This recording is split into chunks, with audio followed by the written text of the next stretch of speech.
Hi there, welcome to another video from the VickersMG Collection and Research Association. This is another of our question and answer videos that's been put together over the last month by looking at the questions and comments that are being made on our YouTube videos, our Facebook and Twitter feeds, and also of course our Patreon comments as well and the questions that they are asking. If you're not a member of our Patreon, please do sign up and support the association. You'll get additional benefits, additional archive material, and be able to sort of prioritise and influence how these videos are made as well. The first question that we have to deal with this month is a continuation from the last Q&A video that we did about Indian service, stimulated by the photo that we put up of the Indian cavalry in about 1938, if I remember rightly. That photo stimulated some debate and discussion, and one of those was, did the Indian Army after partition and after independence in 1947 change their doctrine in any way? How did they use the Vickers? Was it different? Now, what had happened is obviously they pre-1947 Indian Army, the British Indian Army, had modelled their organisations and structures very similar to the British Army.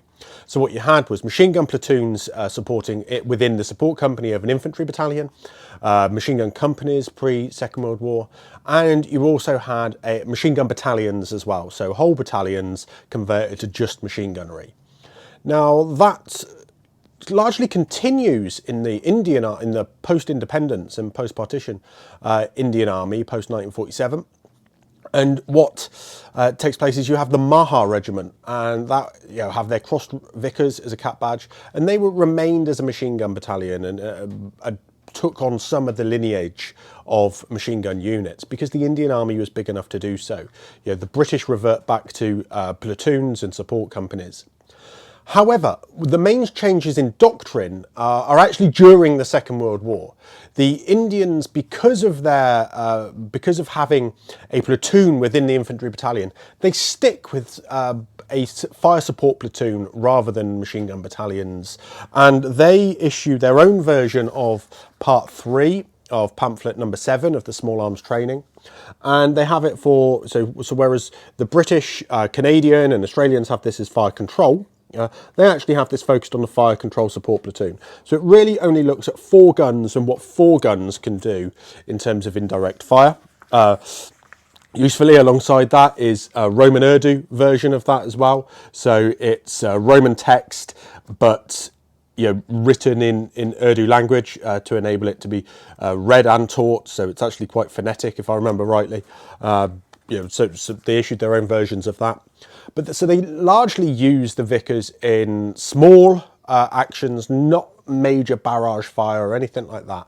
They use it for small fire support operations, supporting the rest of the battalion, in a similar way to how it was in the 1930s, and then post-war British infantry battalions as well. It's very integral to the battalion overall, and not in the large mass machine gun barrages, machine gun indirect fire tactics, pepper pots, things like that. They just didn't exist. So they don't change their doctrine specifically because of post-partition. They just use it as they perhaps had been. We're not aware. It looks to be like the Vickers was used in quite a lot of defensive posts as well, in border conflicts and border confrontations that happen. And there are photos of that into the 1960s, and so it seems to be used as sort of a much more static position as well, because they have borders to defend, land borders in that manner, rather than how the British and we were looking to much more expeditionary kind of conflict, rather than fixed positions or much more mobile. As subscribers to the channel will be aware, the 0.5-inch Vickers is one of our most popular videos, and it's one of the most popular and interesting items in the collection. It also gives me, this question talks about the 0.5, which also gives me an opportunity to remind people to please do support us, because we're looking to fund a firing example of the 0.5 at the moment, so that we can show and share that on the video on the channel with you. Now, the question that was raised was whether there was any evidence, it's quite a specific question, of the Australians using these against Japanese light tanks, the Hogo or Type 95.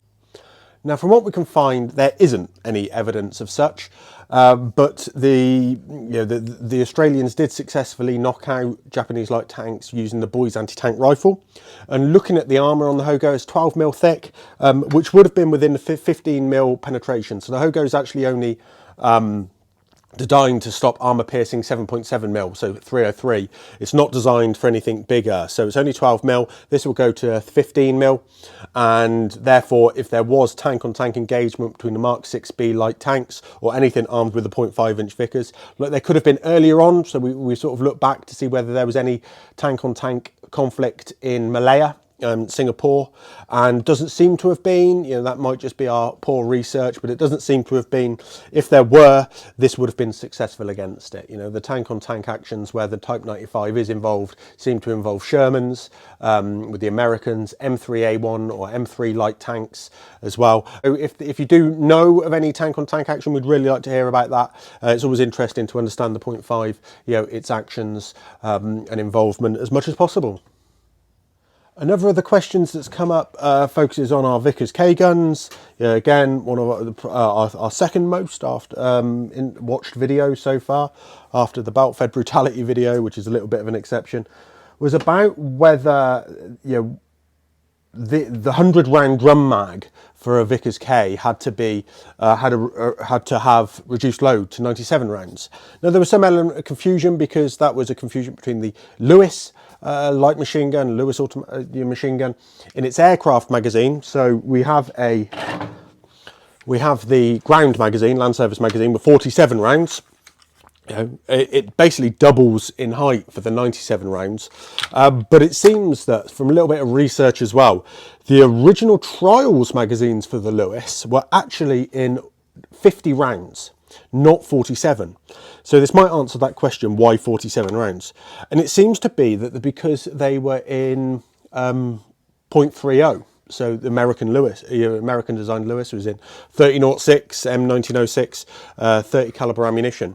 In which case you can get, because that is a rimless round rather than rimmed, it seems that you can get more in the magazine. And they were, say those trials magazines were 50 rounds. And by the time the trials record, so this is all from the Small Arms Committee minutes, which if you're a patron, you're able to download. What you will see in the Lewis minutes is that by the time it gets to 303 ammunition being used, it then starts to talk about 47 rounds. They're still doing trials with 50 rounds being fired, so obviously they had to change a mag or something, or add 3 rounds back in.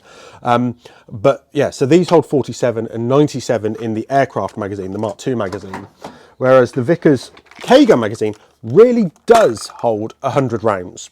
It was designed for 303. It could be used for other things as well, but it is designed for 100 rounds. It didn't have to have rounds taken out like the Bren gun magazine, the Bren gun, the normal box magazine for the Bren, not the drum. Take out 2 rounds because it causes stoppages on the spring being too compressed.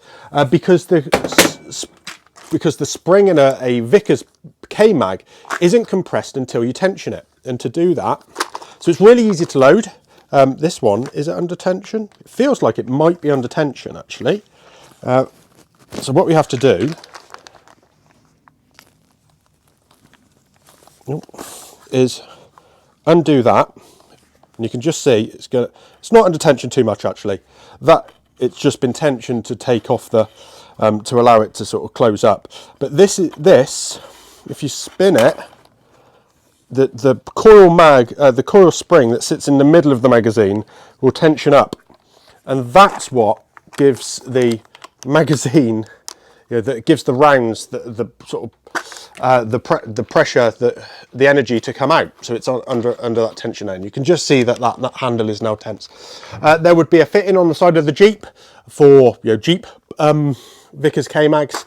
It would be something that you can store the ammunition in a K mag, or a Bren 100 round mag, I suppose. You can store it in there for much longer than you can in a box mag, because you can allow the spring to be the tension to be released, and you can just see the gap in the top of the magazine there with the layers of the coil spring that exist. You can allow the tension to be released so it can be stored with the ammunition in, and then when you want to go to use it, you tension it up, and you're able to you turn the handle, place it against the bracket on the Jeep to do that if you need that help, tension the magazine fully, and then it's ready to use. If you were using it with an untension, you'd just fire 1, maybe 2 rounds as they were falling into the chamber. There'd be no other tension to do that. So let's say you don't need to reduce the number of rounds in here because of the compression of the spring. Actually, you can just take the compression off. So some of our older videos include the reenactorism series, where we talk about different things that I've seen in the past of living historians and reenactors that they've got wrong with how the Vickers is set up. It's not just those, actually. You see collectors set up the tripod wrong. People are far too familiar with how perhaps a Browning tripod looks, or a general purpose machine gun tripod, or whatever. They set up the tripod wrong with the leg at the front and things like that. And I'll go through a series of those. So watch the playlist. Is quite entertaining, possibly, but hopefully you'd learn something from it. One of the comments on one of those videos where I talk about what weapons should be carried, if you're portraying a Second World War British machine gunner, you don't carry a pistol unless it's in one of those specialist roles, such as a parachute battalion, machine gun platoon, or motor battalion, possibly. Specialist battalions, not just the regular machine gun battalion. So if you're portraying a regular machine gun battalion, you're carrying a rifle most of the time. And the comment that came was what webbing was then worn. So if you've seen any of our photo study videos, you may have noticed that I point out the cartridge carriers, commonly called drivers' pouches, because drivers for a period had them as well, Royal Army Service Corps drivers. But this is what men that had no role with a Bren gun or a machine carbine would be issued with. And in those pouches you've got 4 pockets on each side that allow you to put charges for the Lee Enfield rifle in. You can carry 20 rounds in each side, 40 rounds in total. Because if you haven't got a Bren gun, you're not in a sort of purely front line position all the time. Some machine gunners would disagree with that, I'm sure, but they have their Vickers. Obviously, you can carry additional ammunition in bandoliers, additional charger ammunition. But this is the basic 2 pouches, water bottle and bayonet frog of the 37 pattern webbing that we wore. So you see that with a lot of machine gunners. Mortarmen use the same as well, 4.2 inch and 3 inch mortars. So you even see the likes of airborne forces being equipped with these pouches if they've got no Bren gun roll, or no Bren guns in the section, no Bren guns in the platoon. So it's worth remembering that in a machine gun battalion, or in a machine gun platoon, there's only 1 Bren gun, and that's for light anti-aircraft with the platoon headquarters, normally carried with a platoon sergeant. That's its intention. Clearly it gets used for local defence of the platoon headquarters. The sections are pushed forward from that potentially, so it needs that little bit. But again, they don't carry mags in the pouches, they're carrying the boxes of Bren gun magazines, such as these. They're vehicle borne, they're carrying boxes of Bren mags, so they don't need the pouches. But you do see the basic pouch being worn for those men armed with machine carbines, which is principally the range takers. So you'll see a mix of cartridge carriers and basic pouches with range takers, and section commanders. They would have a machine carbine as well. So submachine gun in sort of modern parlance, but Second World War British parlance is machine carbine. So the Sten or the Thompson, they would be wearing the basic pouches. So quite often you'll see NCOs wearing these. Then the Australians go that step further as well and wear their large pouches and put the spare parts kit in, which we keep promising to do that video of how that worked, and we will do it one day for you. But you see the large Australian pouches being used as well. So it's a reminder as well that machine gunners were generally armed with a rifle rather than a pistol. Pistols are great, clearly they stay out of the way, but rifles, if you're vehicle borne, they tend to stay on the vehicle quite quite a lot of the time until you're in your position, but you're rather hoping that the Vickers in certainly the latter part of the war is that it is being used not in the front line, it's being used much further away, and defensive fire therefore out to 400 yards is what it needs, not the close proximity use of a pistol, revolver, or even machine carbine as well. Now, I expect many of you will have seen the film Theirs is the Glory, and that was filmed in 1945, 46, maybe 46, using many it's about Arnhem, Operation Market Garden, and it stars many of the men themselves that went to Arnhem. And on the Jeeps that are shown in it, they have the Vickers K gun mounted. Better view perhaps. They have the Vickers K gun mounted, and this is on a twin mount as used with the Special Air Service, but they have a single K mounted. There's some talk about whether they should have had doubles, and Freddie Goff wanted doubles but couldn't sustain the ammunition supply and things like that. And they carried their K mags in biscuit tins. You can see how that fits there, and that actually fits in the footwell of the Jeep quite nicely. It's quite heavy when they're full. So you have K gun mounted. This differs from the clip in Theirs is the Glory, because at that point they actually have the K guns with pistol grips and bipods. So this is the #1 Mark 1. This is what was used at Arnhem and on those Jeeps. And there's a very famous Jeep of the Ambusher Plank and Vambus, where they I might have just absolutely got that pronunciation wrong, so I apologise for that. But there was an ambush there in the northern part of Oosterbeek, where the Jeep, you can see the photo that's taken once they eventually take Arnhem in 1945. They go back and you can see the grave alongside the Jeep with a burnt out Jeep and a burnt out Vickers K gun as well. And they've got #1 Mark 1 K guns, so they're just vehicle mounted. But by the time they come to film Theirs is the Glory, 1st Airborne Reconnaissance Squadron has been completely refitted. And one of the developments that we've talked about in our Commando K-gun videos, and so Operation Overlord and then uniform study of the Commandos, is how the Commandos had them with a buttstock, a pistol grip, and a bipod. So they could use them in a ground roll and not attached to anything. And by the time they come to Theirs is the Glory, that is what 1st Airborne Reconnaissance Squadron have been re-equipped with.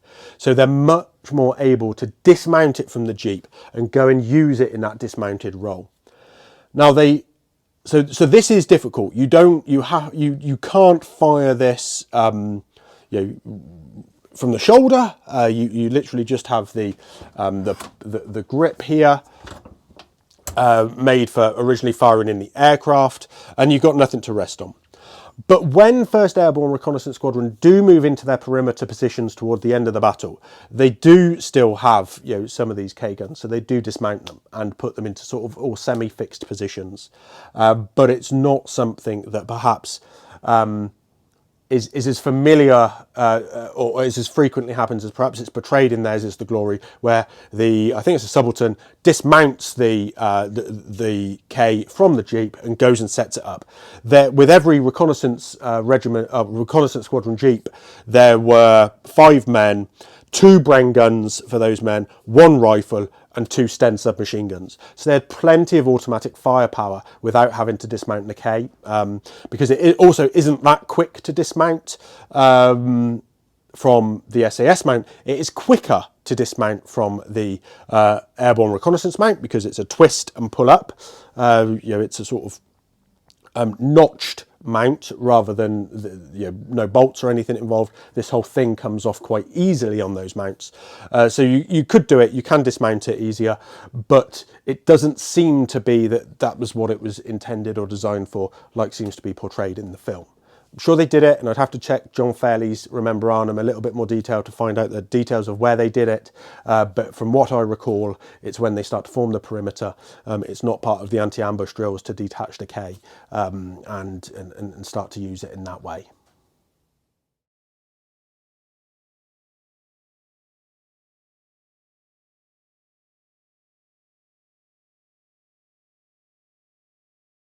Thank you for watching. Please remember to like and share the video and subscribe to the channel. Please support us on Patreon if you're able to, and let us know of anything you'd like to see in the future. I look forward to hearing from you.